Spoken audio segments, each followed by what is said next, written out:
A woman stole my kitten, so I reported her to CPS. Just some info. I live alone, but my girlfriend has been hinting for quite a while she wanted one. I absolutely adore cats. They bring back wonderful memories of my mother, who passed away when I was 10. My mom was absolutely the most kind-hearted, beautiful woman I have ever known, and despite it being over 28 years that she died, in 1992, not a day goes by that I don't think about her and miss her. She adored cats, so I've always had a passion for them as well, because while it may sound silly, having a cat is a way for me to keep her memory and spirit alive. I know it's something that if she were alive today, she would absolutely have one. I lost my last cat to cancer over 10 years ago. The vet said that even with surgery, she likely wouldn't live. After so much heartache and tears, I swore that I would never adopt another because losing them is so hard, and no matter what, it always brought back the sadness I felt during those first few months after my mom's death. So last week my girlfriend, who has her own cleaning service, went to a house that had kittens they were giving away for adoption. After a few texts and pictures, I finally relented and agreed. I was terrified the kitten wouldn't accept me or whatever. I think it's a safe bet now though. I've been adopted by her, and I am over the moon. So this one is for you, Mom. We go to the vet tomorrow for her shots and such, but I haven't come up with a good name. I would guess she's about 3 to 4 months old, so definitely looking for some suggestions about names. Update: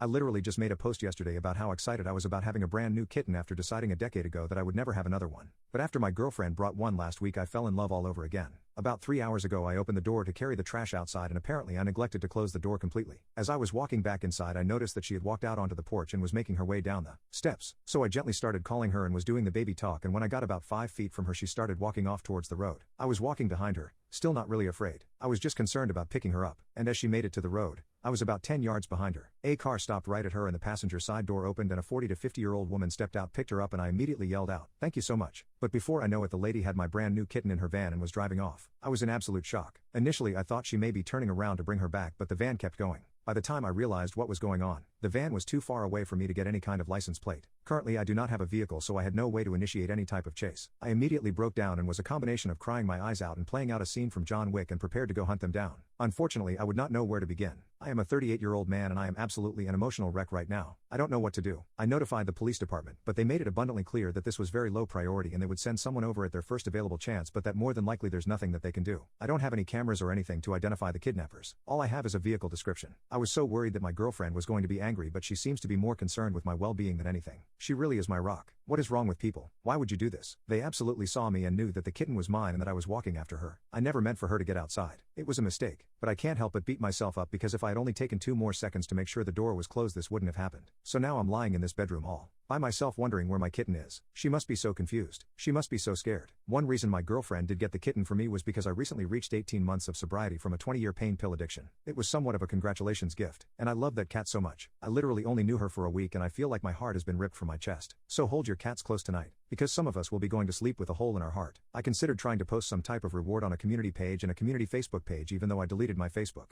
But unfortunately I'm not in the financial spot to do anything like that. I'm lucky when I can pay my light bill and cell phone bill each month. So a reward is definitely not something that I can afford at this moment in time. Update 2. First of all, thank you all so much for your support and for the many suggestions on things that I could do to help locate her. So first thing I did was contact the police, which I believe I mentioned in my original post. They were absolutely no help. The dispatcher originally told me that a deputy would be by to take a report, however it was low priority and maybe the following day before anyone would come by. Needless to say, I never received a phone call or visit from my local sheriff's office. Can't say I'm really surprised. Next I contacted a friend who is pretty active on several social media sites and asked him to post whatever he could about the incident, and not to mention any type of reward, but to include details of when and where it happened and the description of the vehicle and woman that I saw. I was not really hopeful that we would see any results, but doing nothing wasn't going to bear any fruit either, so this was better than nothing. About 8 o'clock this morning my buddy calls me basically screaming into the phone that he thinks he's found my cat. Someone recognized the post on his Facebook and recognized that someone fitting that description had also recently posted a picture of their new kitten that they had adopted. When he sent me the picture of the kitten that this mysterious person had posted, it was my fuck kitten. Oh my god, I have never been so happy but so furious at the same time. So as mentioned before,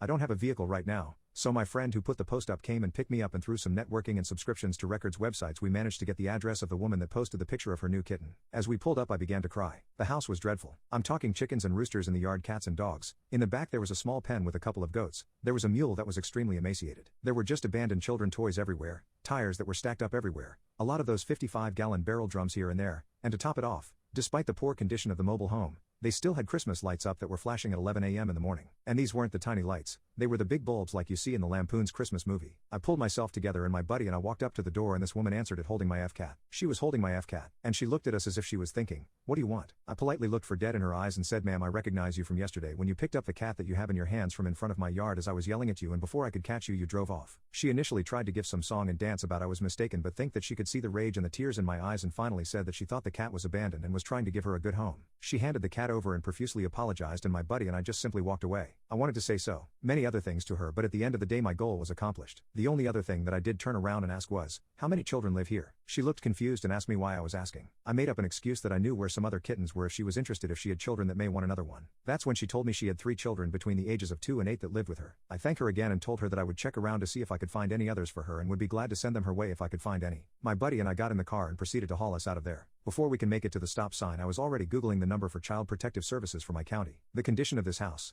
the condition of the woman, and the overall smell of ammonia that came from inside the house was absolutely rancid. Frankly, I don't give a s about that woman, but I do care about the fact that children are in that situation. So I gave CPS all the pertinent information that I had gained from my own little personal investigation, along with the story of what happened with my cat and the woman's name and what I had witnessed and her address, and I begged them to please do a welfare check onto those children because I was very worried about them. I can only hope that they will follow up because emotionally I don't know what else I can do. So that's my story. I appreciate everyone who had good things to say and gave me great ideas. I'm grateful to my friends that helped me to get my cat back. I gave her a good bath once we got home, still have her vet appointment in 2 weeks to get spayed and chipped. I don't think that anything could have happened to her in a negative way in those 2 missing days, but I am glad that she had just been wormed. So my lesson has been learned. I will definitely make sure to keep the doors closed at all times. I just hope that those children in that house can find a safe atmosphere as well.